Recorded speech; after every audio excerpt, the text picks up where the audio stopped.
तीन तिगाड़ा काम बिगाड़ा। तीन बहुओं के रवैये से सासू माँ बहुत परेशान थी। दरअसल बात ये थी कि तीनों बहुओं में किसी बात को लेकर अनबन हो गई थी। तब से ही तीनों एक दूसरे से मुंह फुलाए रहती थी।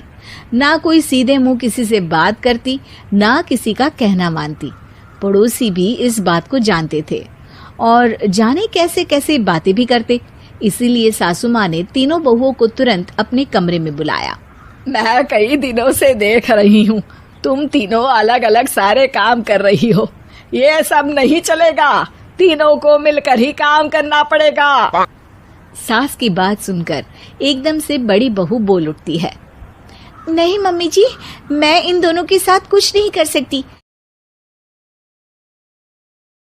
मैं इस घर की बड़ी बहू हूँ, फिर भी ये मेरा कहना बिल्कुल भी नहीं मानती। अरे जेठानी जी, जानबूझकर मुझे डबल काम करवाती है आप। और छोटी मुझसे टेढ़े मुंह ही बात करती है। इन दोनों के बीच हमेशा सैंडविच बन जाती है मेरी, और मैं हमेशा आलू की तरह बीच में मसली जाती हूँ।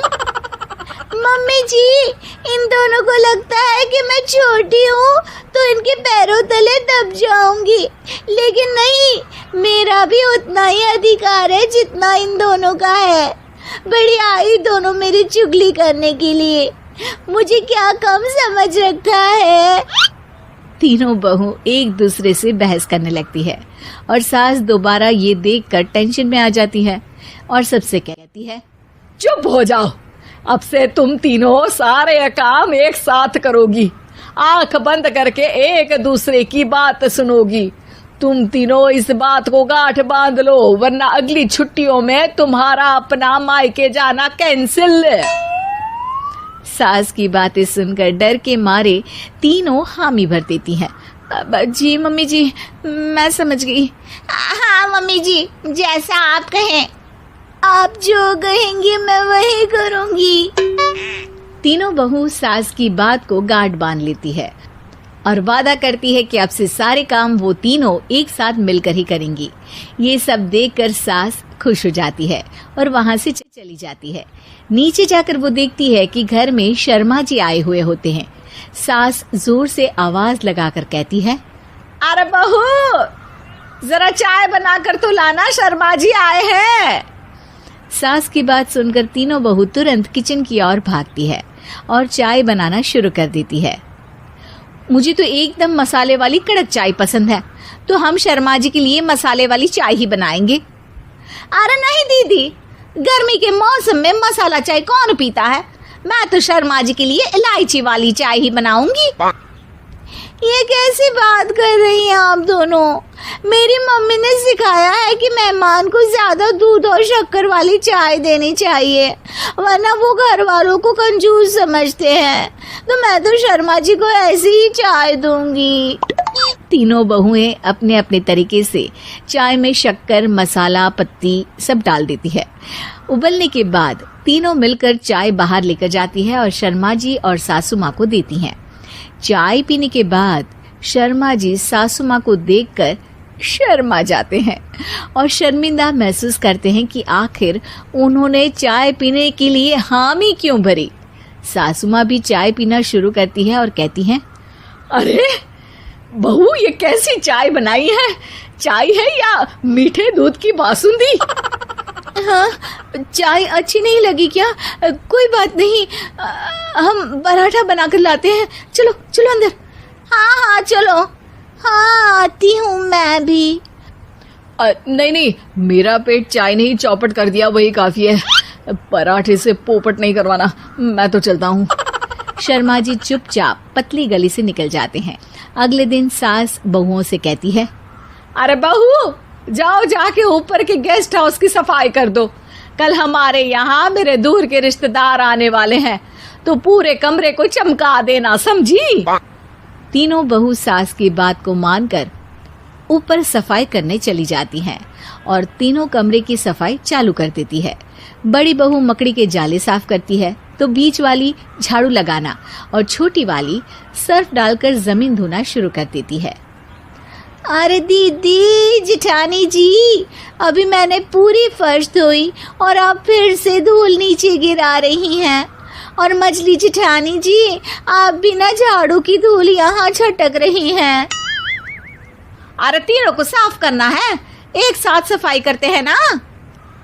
अरे वही तो, हम साथ साथ हैं, घर साफ साफ है। तीनों बहू ऐसे ही काम में उलझ जाती है और 2 घंटे तक एक ही कमरे की सफाई करती रहती है।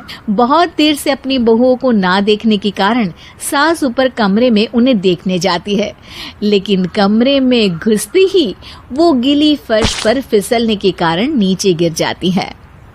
ओरी मोरी मैया, हड्डी मरोड़ के रख दी। आए मेरी तो कमर ही टूट गई रे। तीनों बहुएं सास को उठाती हैं और बिस्तर पर सुला देती है। अरे मेरे हाथ पैर दर्द कर रहे हैं, दबा दो, आराम मिलेगा। हाँ जी माँ जी। अरे जी माँ जी, जी माँ जी।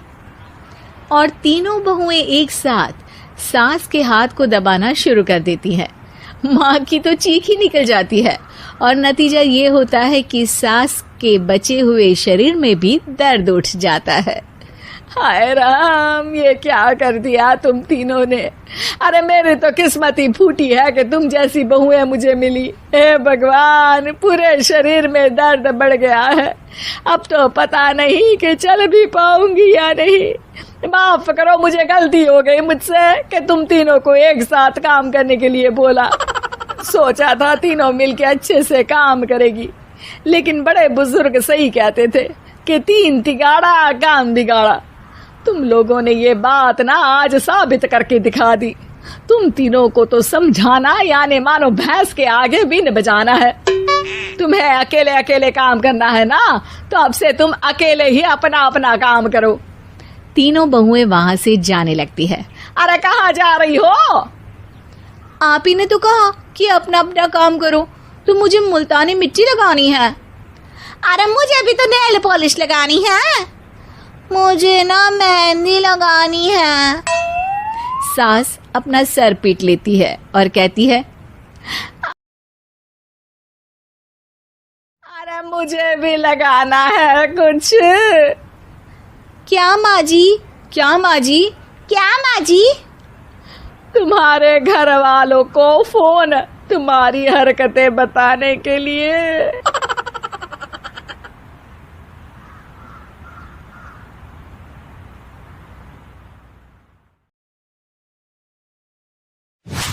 एक शाम प्राची टीवी पर सीरियल देख रही होती है, तभी उसकी सास वहां आती है। अरे सीरियल में तो ऐसे मग्न है जैसे आज रात का खाना पड़ोसी आकर बनाएंगे। मुझे पता ही नहीं था आपने अपने बेटे की शादी पड़ोस में भी की हुई है। हैं?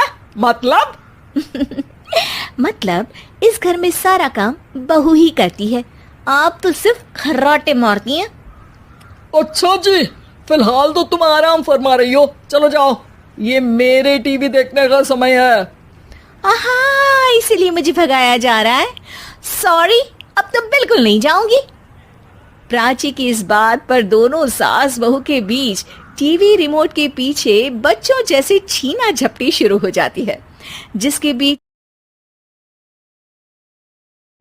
श्लोक भी काम से घर वापस आ जाता है।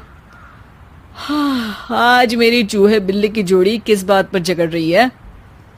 अरे तेरे बीवी मुझे टीवी ही नहीं देखने दे रही। अरे तुम्हारी मम्मी मुझे खाना बनाने के लिए फोर्स कर रही है। अरे वाह, ऐसे बेतुके रीजन पर तो बच्चे भी झगड़ा नहीं करते। अरे मुझे कुछ मत बोल, सब इसने ही शुरू किया है। हाँ हाँ, जैसे आप तो बहुत दूध की धूली है ना। अरे बस, दोनों चुप।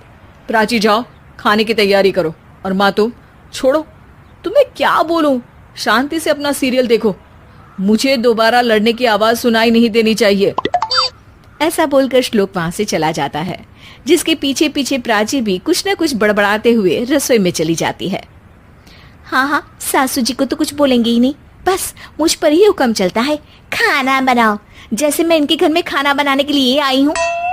इसी तरह शाम बीतती है और रात को श्लोक और प्राची की सास खाना खाकर सोने चले जाते हैं, लेकिन प्राची गुस्से में कुछ खाए बिना काम में ही लगी रहती है। इस घर में किसी को घंटा फिक्र नहीं पड़ता मैं खाऊं या भूखी रहूं।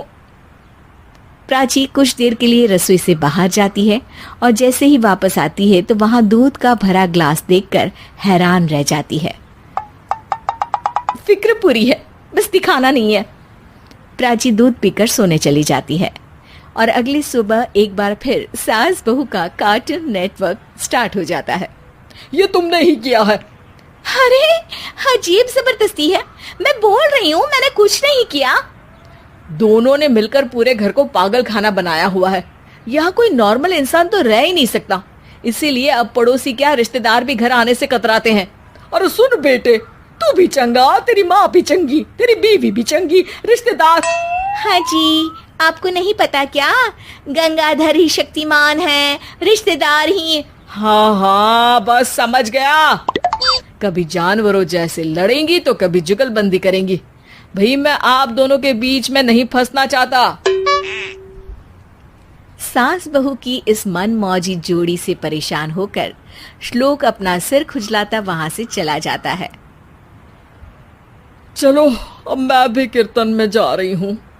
इस पर जैसे ही सास कमरे में अपना पर्स लेने जाती है तो वहां नाश्ते की प्लेट रखी देख मुस्कुराने लगती है और नाश्ता करके घर से बाहर निकलते हुए कुछ पैसे टेबल पर रख जाती है, जिसके कुछ देर बाद सिलेंडर वाला घर आता है।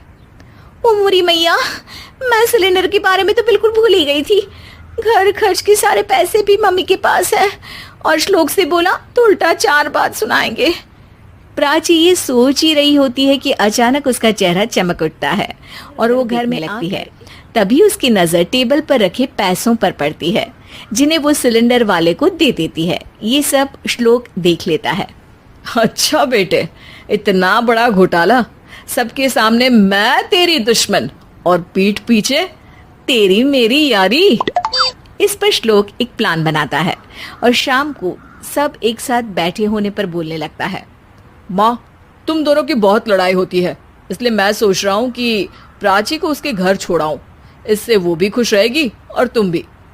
अचानक श्लोक की ये बात सुनकर सास बहू शौक से उसकी तरफ देखती है।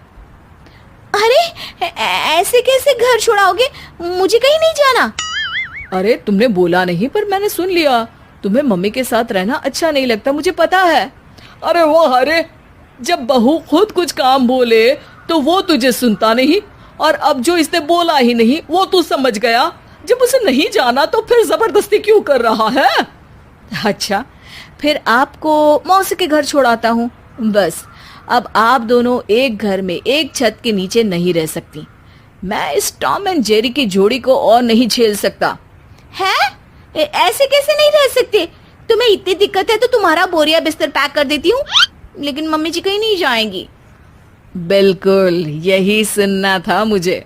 अगर दोनों में इतना ही प्यार है फिर हर वक्त ये लड़ाई का नाटक क्यों करती हो? देखा मैंने कैसे माँ किचन में दूध रखती है और तुम उनके लिए कमरे में नाश्ता रखती हो, और कैसे वो पहले ही तुम्हारी दिक्कत समझकर घर में पैसे रखकर बाहर जाती है। अरे भाई, इतना ड्रामा तो डेली सोप में भी नहीं होता जितना तुम दोनों ने इस घर में फैलाया हुआ है। तू हमें टॉम एंड जेरी बोलता है ना, तो याद कर वो दोनों भी एक दूसरे को बाहर वालों की बुरी नजर से बचाने के लिए हमेशा सबके सामने लड़ते थे, लेकिन अकेले में दिक्कत के समय मदद भी तो करते थे। बस हमारा रिश्ता भी कुछ ऐसा ही है। और वैसे भी अगर सास बहू में तू मैं नहीं होती तो दुनिया मिलेंगी।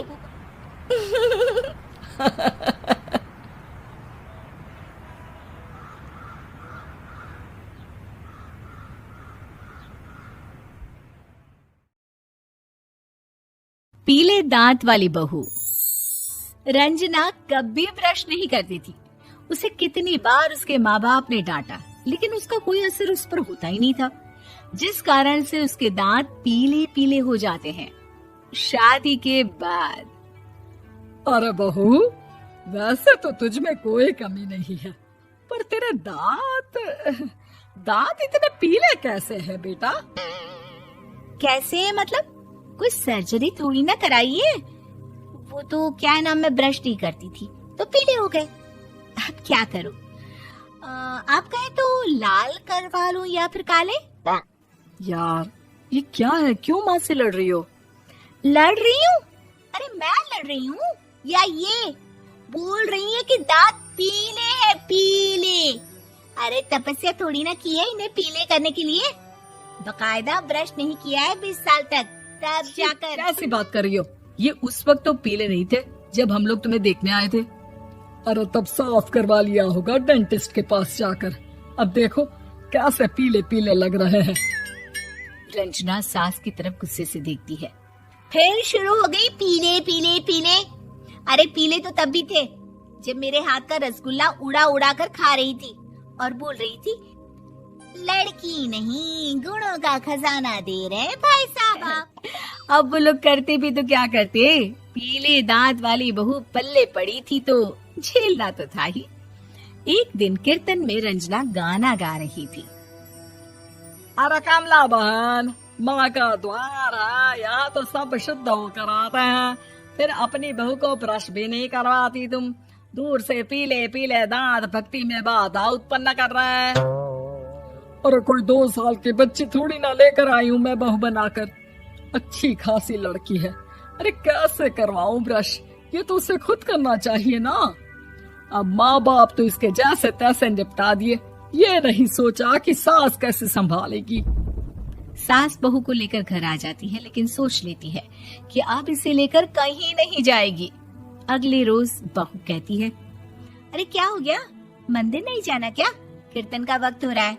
मेरी मधुर वाणी से कान्हा जी जागते हैं और सोते हैं। आप तो जानती है ना उनकी भक्ति में कितना मन लगता है मेरा।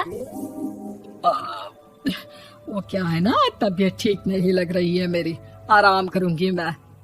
तबीयत ठीक नहीं लग रही? अभी तो मिथुन के गाने पर नाच रही थी आप, और अब बोल रही है कि तबीयत ठीक नहीं लग रही। अरे भक्ति में मन लगा लो सासू माँ, ऊपर जाना है, क्या मुंह दिखाओगी आप? हाँ, सास को बहू की बात पर गुस्सा आ जाता है। मैं क्या मुंह दिखाऊंगी, इसकी चिंता तो ना कर, समझी? अपने मुंह की चिंता कर, जो ये पीले पीले दांत लेकर हर जगह पहुंच जाती है। पता है लोग कितना मजाक बनाते हैं। ना जी ना, मैं नहीं जाना कहीं तेरे साथ। तो ये बात है। कोई ना, मत जाओ, मैं अपने कमरे में ही बैठकर भक्ति कर लूंगी। ऊपर वाला दांत थोड़ी ना देखता है, मन देखता है, भावना देखता है। और अरे बस बस, तू सब कुछ दिखा, बस ये सफेद चमकदार दांत ना दिखाना किसी को, है? जा यहाँ से। बहू को सास की बात का कोई फर्क नहीं पड़ता। वो तो जैसी थी वैसी। सुबह नहाकर किचन में खाना बनाना, फिर खाना खाना, कीर्तन भजन करना और सो जाना। एक दिन, माँ जी मैं सहेली के घर जा रही हूँ, शाम को लेट आऊंगी। हाँ हाँ, तो जाना, मैंने कौन सा तेरी आरती करनी है घर पर बैठकर। रंजना सहेल के घर जाती है, जहाँ वो पार्टी में जाने की तैयारी कर रही होती है। अरे शिखा, कहाँ जाने की तैयारी कर रही है? मैं गलत वक्त पर आ गई क्या? अरे नहीं यार, उल्टा सही वक्त पर आई है। मैंने ये साड़ी और ज्वेलरी निकाली है यार, शाम को इनके ऑफिस की एक पार्टी में जाना है। बताना कैसा लग रहा है ये सब? नहीं यार, इस ड्रेस के साथ तो वो वाली ज्वेलरी अच्छी लगेगी। हाँ हाँ सही बोल रही है, मैंने ध्यान ही नहीं दिया। वैसे तो हमेशा से मस्त फैशन सेंस रखती है। तो बड़ा जाती होगी ना पति के साथ पार्टी में। रंजना कुछ नहीं बोलती, बस सोचती है कि यार काश ये बात सही हो जाती, पर मैं क्यों नहीं जाती पार्टी में? क्या इन लोगों की कोई पार्टी होती नहीं होगी? रंजना घर आती है और रात में पति से सवाल करती है, एक बात बताइए, आप मुझे किसी पार्टी में क्यों नहीं ले जाते? क्या आपके यहाँ ऑफिस में पार्टी नहीं होती? पति बेचारा क्या कहता कि दांत पीले हैं तुम्हारे इसलिए। अरे कोई पार्टी होती नहीं हम लोगों के ऑफिस में, तो कहाँ से लेकर जाऊं? और मार्केट, मॉल, कहीं वीकेंड घूमना, कहीं तो। अरे यार सारे हफ्ते में एक छुट्टी मिलती है, तो सोचता हूँ कि आराम ही कर लूं। क्यों? रंजना मन मार के रह जाती है। पहले कभी सास के साथ मंदिर जाया करती थी, लेकिन वो भी सास ने ले जाना बंद कर दिया। घर बैठी बैठी रंजना बोर हो जाती है। तभी उसे आइडिया आता है और वो मायके जाने का सोचती है। सासू माँ, 2 दिनों के लिए मम्मी के घर जा रही हूँ। अच्छा ठीक है, आराम से जा।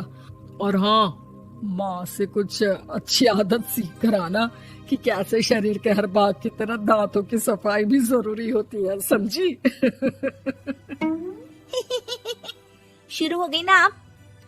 वो लोग आपकी तरह नहीं है कि छोटी छोटी बात का बतंगड़ बना दे। उन लोगों के लिए मैं मायने रखती हूँ, ना कि मेरे पीले पीले दांत।